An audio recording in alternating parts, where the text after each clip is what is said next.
అధిక వడ్డీ రేట్లతో అల్లాడిపోతూ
నకిలీ విత్తనాలతో కల్తీ పురుగుల మందుతో వేసిన పంట చేతికి రాక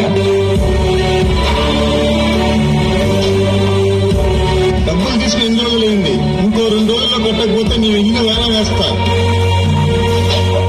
అధికారుల నిర్లక్ష్యంతో పంటకు కనీస మద్దతు ధర రాక నీ ఎడ్లు కావాలంటే వడ్డీ కట్టి తీసుకుపో.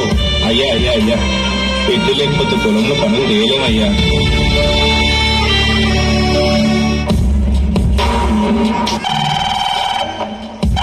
హలో నాన్న, ఎన్నిసార్లు చెప్పాలి నాన్న కాలేజ్ ఫీజు కట్టాలని? త్వరగా పంపే నాన్న.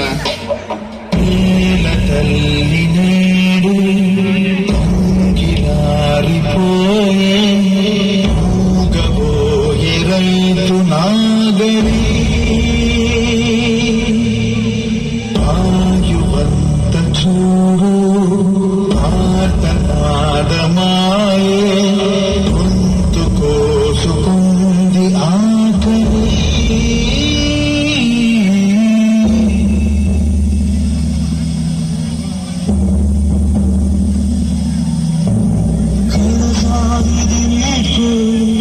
కన్నీటితో మార్చేరాలు అడవి చెట్లను పావురాళ్ళను కలలు మీద కనగలమా?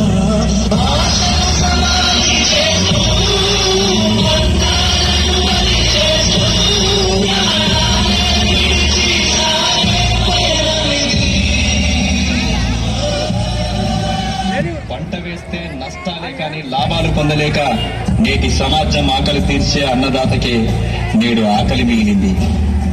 అందుకే ఆత్మహత్యలే శరణ్యమవుతున్నాయి. రైతంటే ఆకలి తీర్చే మహారాజు. నేల నమ్మేవాడు నేల పైకి ఎదుగుతున్నాడు. అదే నేలను నమ్మినవాడు నేల క్రిందికి వెళ్లిపోతున్నాడు. రైతు 10,000 మట్టిలోకి వెళితేనే మనకు 5,000 నోటిలోకి వెళ్తాయి. ఆలోచి